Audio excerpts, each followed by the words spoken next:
بسم اللہ الرحمن الرحیم۔ اسماء باری تعالیٰ کے سلسلے کی نشستوں میں اسم باری تعالیٰ الماجد تک کلام کر چکے تھے۔ آج کی اس نشست میں ہم اسم باری تعالیٰ الماجد کے چند ایک خواص کو بیان کریں گے۔ اسم باری تعالیٰ الماجد یہ ان اسماء میں سے ہے جس میں اسم اعظم کا حرف پایا جاتا ہے، تو اسی وجہ سے اس میں اسم اعظم کے خواص در آتے ہیں۔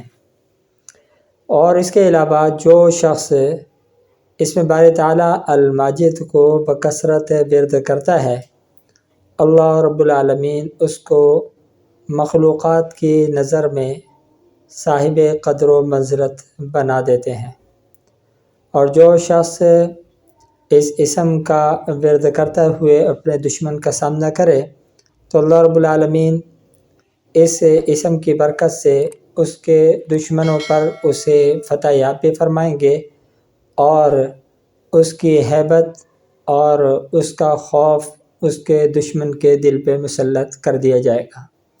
اب سوال یہ پیدا ہوتا ہے کہ وہ تعداد کیا ہے جس تعداد کے موافق اسم باری تعالیٰ الماجد کو اگر پڑھا جائے تو اس کے پڑھنے والے کو وہ خواص حاصل ہو سکیں جو بکثرت اس اسم کے ورد کرنے والے کو حاصل ہوتے ہیں۔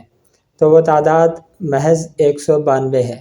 جو شخص روزانہ کی بنیاد پر کامل طہارت اور یکسوئی کے ساتھ 192 مرتبہ اس اسم کا ورد کرے گا، اللہ رب العالمین اس کو اس اسم کے ذاکرین میں شمار فرمائیں گے، اور انشاءاللہ اس کو جمیع وہ خواص حاصل ہوں گے جو بکثرت اس اسم کا ورد کرنے والے کو حاصل ہوتے ہیں۔ دعا فرمائے اللہ رب العالمین عمل کی توفیق عطا فرمائے۔